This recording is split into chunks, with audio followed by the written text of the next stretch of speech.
Do you believe a 14-year-old boy could watch himself die, not in a mirror, not on a screen, but from outside his own body, lying motionless on an operating table beneath harsh white lights and the steady hum of machines? Could you believe that while his heart stopped beating and his brain ceased all activity, he saw everything? He saw himself. He saw the doctors. He saw his father holding his mother's trembling hand in the hallway, and he saw a light, one that didn't come from the sun or any lamp, but from a place without a name. And in that light, he heard a voice, not with his ears, not through a monitor or headset, but from somewhere far deeper than any physical sense, from within his soul. The voice said only one thing: "You're not done." Short, clear, but it pierced through every layer of doubt. That boy's name is Michael Rivers. He's not famous. He doesn't claim any supernatural powers. He's just a kid born with a defect in his spinal cord who needed surgery to live a normal life. But during that surgery, Michael stepped beyond a boundary science has long believed to be unbreakable. Clinical death is when everything stops. But for Michael, it was the moment everything began. So, what happened in those few minutes? Is there truly something beyond the light at the end of the tunnel? And why would a child be shown his past lives? The answers aren't in any medical chart. They live inside the journey Michael has shared. And what he saw next just might change the way you see your own life. Michael had never run. Not because he didn't want to, but because his legs were never built to run. Spina bifida, they called it, with a cold clinical name. But to Michael, it was an invisible boundary. He'd sit by the classroom window watching other kids play, running, falling, bouncing back up as if nothing in the world could hurt them. For him, just standing without help was enough to draw every eye in the room, like they were witnessing a miracle. He smiled. He hid it well, but inside, a part of his heart always longed to live like the others. Michael didn't hate his body. He just didn't want to be trapped in it forever.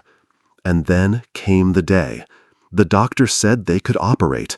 There were risks, there was a chance, but there was hope. His parents held hands and nodded through tears. Michael stayed quiet, not because he was afraid, but because he didn't know if the hope they offered was real. The night before surgery, he asked his mother a question no one had taught him. "Mom, what if I don't wake up?" His mother was speechless. But Michael smiled, eyes glistening, as if he already knew something no adult did. He didn't say another word, just whispered one silent plea in his heart. "If I get to live again, please let me understand why I'm here. Why me? Why am I different?"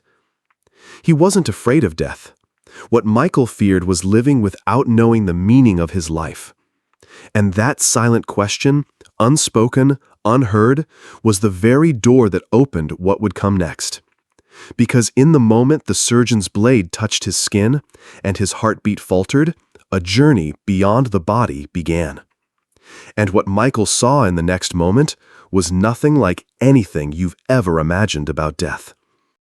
The operating room was cold, as if every trace of emotion had been drained from the air. Harsh white lights poured down on Michael's small body, now draped in a green surgical sheet that lay still, like a lake before a storm. The heart monitor blinked in steady rhythm, each soft beep echoing like a fragile melody trying to hold on to life. The doctors began anesthesia, incision, and the routine of 100 surgeries they'd done before. But no one in that room knew that Michael had already begun to leave. Not running, not flying, just no longer being held back. In the span of a millisecond, the line on the monitor stuttered, then flatlined. Silence. A sharp, sudden stillness. The lead surgeon froze. "We've lost the rhythm," a nurse whispered. Adrenaline was drawn. The defibrillator stood ready. Tension swept across the room like a wave. But not for Michael. He didn't feel pain. He didn't feel darkness. There was no panic. He simply found himself looking down. From somewhere above the ceiling, Michael saw himself small, fragile, lying motionless below. But the strangest part was, he wasn't afraid. He wasn't anxious. He didn't even want to go back. He saw every person. The salt and pepper-haired doctor was shouting commands. The young nurse with trembling hands was wiping sweat from her brow. The machines, the voices, they moved in urgency, but Michael wasn't pulled into it. He simply watched, quietly, like someone observing a silent film. And then, the light appeared.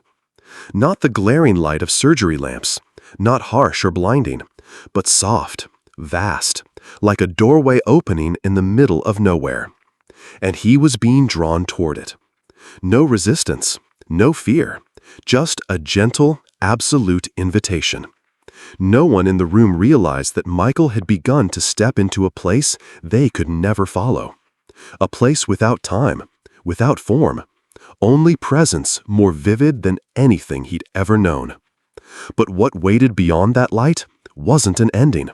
It was a journey, a place where life, death, and all the unspoken truths in between began to unfold. And the very first thing he saw beyond that doorway was his own life. But not as he remembered it, as he had never dared to face it. No one carried Michael away.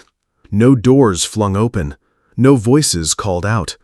Everything simply hushed, as if an invisible hand had just slipped the final thread that tied him to the world. In an instant, he was no longer lying on the operating table, no longer a trembling body beneath piercing white lights, no longer a name on a medical chart. He was just a presence, light, clear, untouched by form or label. Michael saw himself, but not with his eyes. He looked down and saw his small, still body surrounded by people fighting to bring him back. The doctor whispered urgently. A nurse moved in a panic. Machines screamed in rapid rhythm. But the place where Michael now stood, or more accurately, existed, was no longer touched by sound or haste or fear. There was only silence, a strange, profound stillness. It felt as if the old world was still spinning below, while he had stepped into a higher layer, lighter, wider, far beyond the familiar. And then he saw the light. Not the light of surgical lamps, not the kind that filters through eyelids, but a light that came from nowhere and yet was everywhere. Gentle, warm, infinite, like an embrace without arms, a touch without skin. The light didn't pull him. It didn't call his name. It simply was. And its very presence was an invitation he couldn't refuse. Michael moved toward it, without resistance, without needing a reason, as if his soul had always known that one day it would return. And in that vast, undefined space, he began to feel something wordless, an understanding that he had never truly been alone, never forgotten, never a mistake. And then someone appeared. No face, no voice, but Michael knew. This was a life, a being, a presence, brighter, deeper, and more loving than anything humanity had ever dared to name.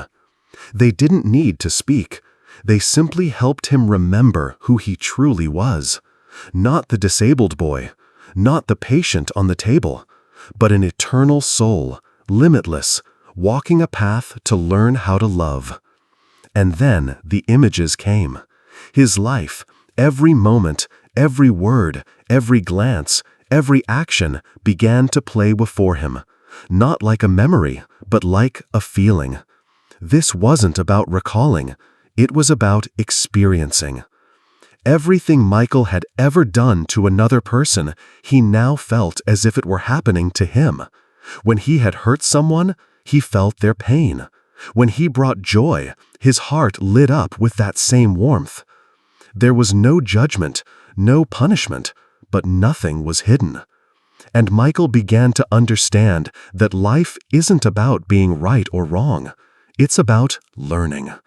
And the greatest lesson of all is love. Not love that expects anything in return. Not love that earns awards or perfect scores. But the kind of love that touches another soul with kindness or with a scar.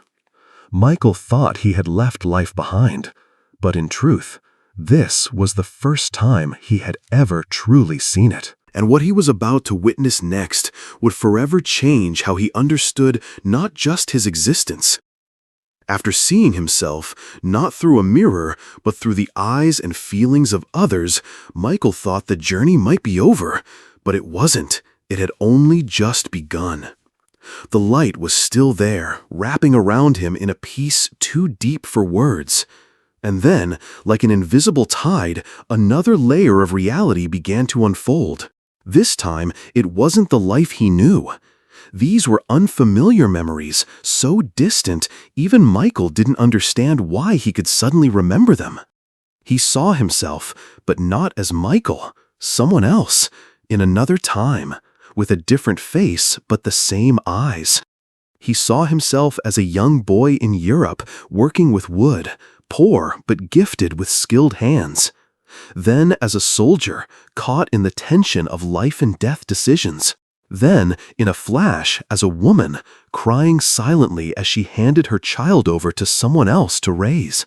None of these images lasted long. No setting was crystal clear. But he knew, without needing proof, they were all his. Each life was a chapter, not linear, not connected by logic, but inseparably bound by something deeper. In some lives, he had caused pain. In others, he had healed it. There were lives lived for pride and lives surrendered for purpose, but every one of them was a classroom. And the lesson, no matter the lifetime, was always the same: to love, to forgive, to let go. The things Michael had once thought unfair, his illness, the isolation, the feeling of being different, now appeared as pieces of a plan, not a punishment, but a path chosen by his soul before it ever took form. He was shown that every soul carries invisible contracts before entering a new life. Some choose loss, some choose disability, some choose betrayal, but not because they are weak, because their souls are strong enough to learn from it and help others learn too. And Michael began to understand he was never a victim, he was a student.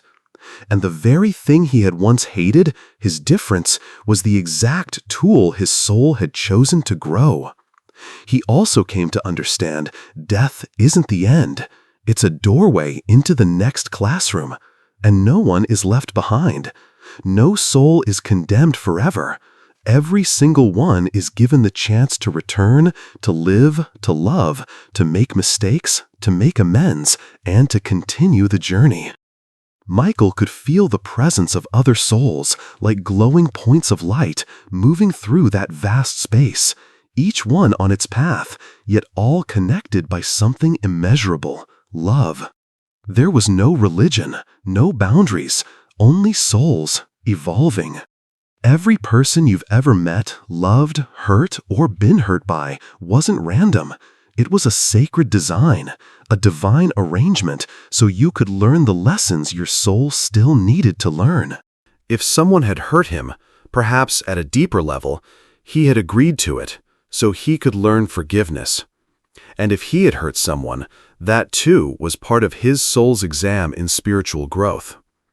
The light didn't lecture. It didn't force. It simply made everything unmistakably clear. Every person is born with a reason, and that reason has nothing to do with fame or achievement. It is the evolution of the soul. Michael no longer feared death. He no longer hated his body. He no longer questioned why he was different. Because he now understood, the soul never chooses the wrong shape. Everybody is a classroom, and every wound is a sacred reminder that you're learning something important. And then, without words, the light asked Michael if he was ready, not to go forward, but to return. Return to live differently, to live with a heart that remembers where it came from and why it was given this one life, even if it's short, difficult, or incomplete. And Michael nodded, not because he wanted to leave that place, but because he had received the answer to the question he once whispered in the dark. If I get to live again, please let me know why I'm here. He knew now, and he was ready to return. But he wouldn't return alone. He would carry a message. And the moment he awoke, he would speak it. A message that would leave the room in silence, because it didn't come from memory. It came from the deepest part of his soul. Michael opened his eyes. There was no heavenly choir, no radiant light, just a white ceiling, the steady beep of the heart monitor, and his mother's tear-soaked gaze locking with his like a jolt of electricity awakening a memory too deep to name. The doctor froze. A moment of silence stretched so long it felt like eternity. No one said a word, because no one believed Michael would ever come back. He looked around, slowly, not panicked, not confused, but with a strange stillness, as if something inside him hadn't fully returned. And then he spoke, weakly, hoarsely, but each word flowed into the room like a truth that couldn't be stopped. I left, but they told me I'm not done. No one understood. His mother burst into tears. The doctor assumed it was the anesthesia talking. But then Michael began to tell his story. Not dramatic, not exaggerated, just like someone describing a dream too vivid to be imagined. He said he saw himself, that he knew exactly what they did when his heart stopped. The doctor was wearing blue scrubs, not the usual white coat, that the heart monitor beeped twice, then went silent. He described the light, the feeling of leaving his body, and the being or presence he had encountered. The doctor, who had performed hundreds of surgeries, stood frozen. The details Michael shared were impossible for him to have known unless he had truly seen. And then Michael fell quiet, as if there was a part of the story that couldn't be spoken aloud. "People think death is the end," he said softly. "But I just came back to my old classroom, and now I have to keep learning." No one argued. No one believed him right away. But no one could deny something had changed. In those same eyes that had once held fear and sadness, there was now a quiet light, gentle, deep, as if he had lived 1,000 years in the few minutes his heart had stopped. From that day on, Michael didn't become a prophet. He wasn't on the news, he didn't write a book, he just lived. But he lived differently, quieter, more observant. He paused when someone was in pain, stayed silent when there was nothing that needed to be said. And he knew sometimes the one who carries the truth doesn't need to prove anything at all. They just need to live in a way that the truth speaks through their eyes, their touch, and what they choose to hold on to or let go. Michael didn't need to be believed, because what he brought back wasn't meant to convince. It was meant to be given, and he would give it freely to anyone quiet enough to listen. But it was what he said last that made the doctor, a man of science, go still with chills running down his spine.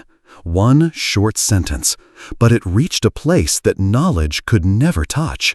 And if you ever hear it, you'll understand why.